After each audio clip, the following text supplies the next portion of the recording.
What's up everybody and welcome back to another episode of Fallout 4 Mods Weekly. This was a huge week for mods. We got two major power armor releases, we had the release of Nuka World and some subsequent mods to go along with that, and all around it's just been a really good few weeks for modding. I'm actually really backed up on videos right now because there are simply so many mods coming out that I can't really keep up. With all that being said, if you do enjoy the content, I encourage you guys to consider subscribing or support me on Patreon if you're feeling particularly generous. In the next few weeks I'm going to be starting up two new series that are going to be Patreon timed exclusives, so patrons will get them a week earlier than you guys on YouTube. For $1 you could get this same access. With all that being said, let's get right into it.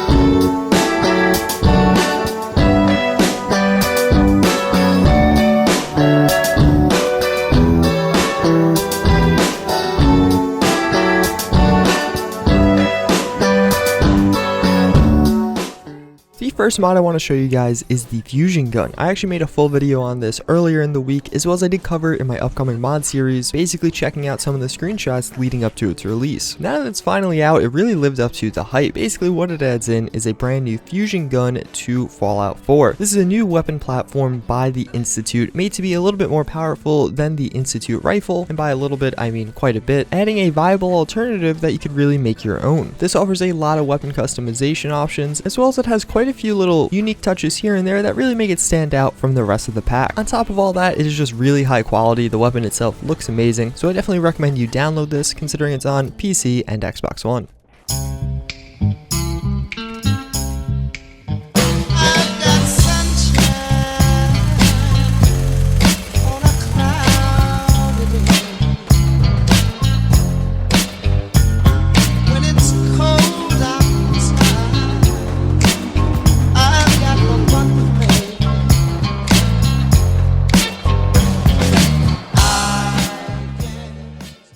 A relatively simple mod, but a really cool one nonetheless. Tracers basically adds in, well, tracers to Fallout 4. When you fire your guns now, particularly the minigun and different ballistic weapons, you're going to see they have a glowing effect, hence being the tracers. These look really cool at night battles. It makes it a lot easier to follow your shots, especially if you're trying to shoot people quite a bit farther away. It does change some of the velocity of some of the weapons, so a 50 caliber round will fly a lot faster than a 38 or a shotgun round. I feel like you pretty much get what this mod does just by watching the video. It's just a really cool one and ton of fun to play around with, and one of those mods that's good to download and just have in Fallout 4. It makes a slight tweak that is a really good one in my opinion.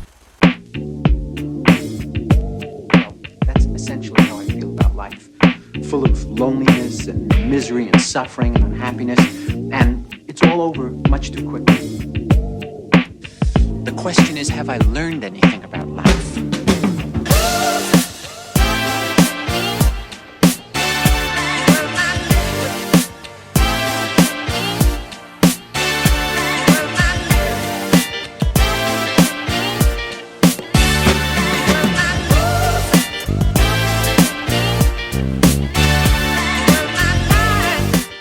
The T51C power armor. So this was another really hyped mod. The mod author had been posting pictures of this for quite a few weeks, and it is the same mod author behind the Midwestern power armor. The mod itself is a recreation of a mod for Fallout New Vegas, the T57 power armor, which is basically a power armor for the boomers. With that concept in mind, you do have a really awesome looking power armor in Fallout 4. It does have a really nice AirForce feel with all kinds of logos and designs on it. The model looks amazing and the textures are really strong as well. Going forward, I'm really excited to see what kind of material mods we do get for this. I'd love to see some like Brotherhood of Steel or even some Institute textures on it. But for right now, one of the better power armor mods to come out of the past few months.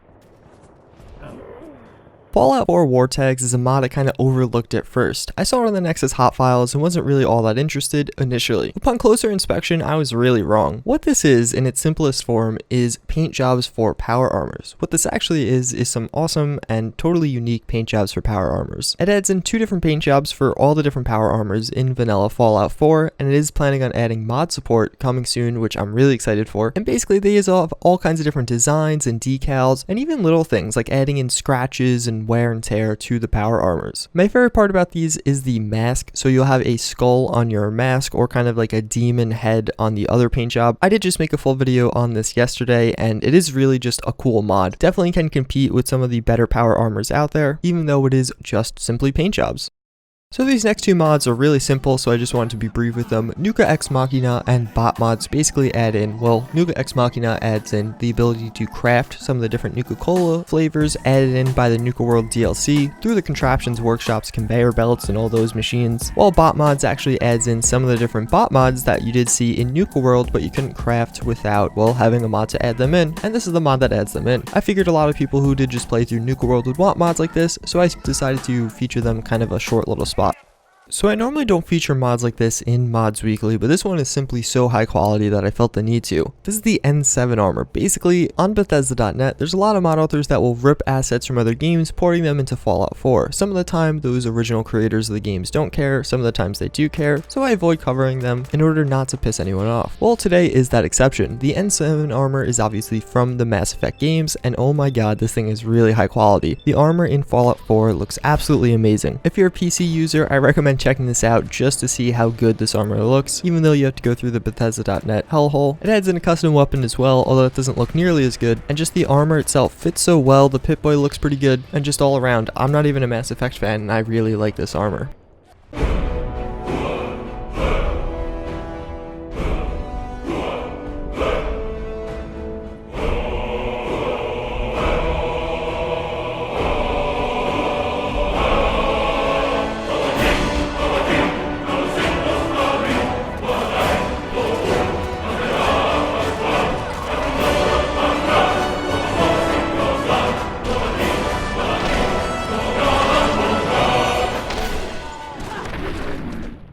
So last but certainly not least, we have the TES-51 power armor. So this is a Skyrim inspired power armor by Edible Grenade. This is the guy behind the submersible power armor, and I certainly think this is a worthy successor to that. I made a full video on this yesterday, and it's actually a really feature rich power armor mod. It doesn't just add in a power armor, it also adds in a custom location for you to go get it, a ton of new paint jobs, including some cool things like animal skins and backpacks to put on your power armor, and 2 new weapons with weapon mods. It is definitely probably the most content heavy power armor that we have to date. The only one that I could think of that could kind of compete is the Navi power armor, but a lot of people don't like that for various reasons. All around, it's a great download, and I highly recommend you check this one out, especially for those of you who are really hyped for the new Skyrim release. This is definitely going to be a top contender for some of the best power armors out there. I'm excited to see what updates he adds in the future, because the submersible power armor, although epic at release, did get much more awesome after a few updates, especially adding that drill weapon. That's going to pretty much wrap it up for this one though, guys. I do hope you enjoyed this video. As always, I thank you guys for watching, and I hope you're having a good Sunday. See you all later. Bye.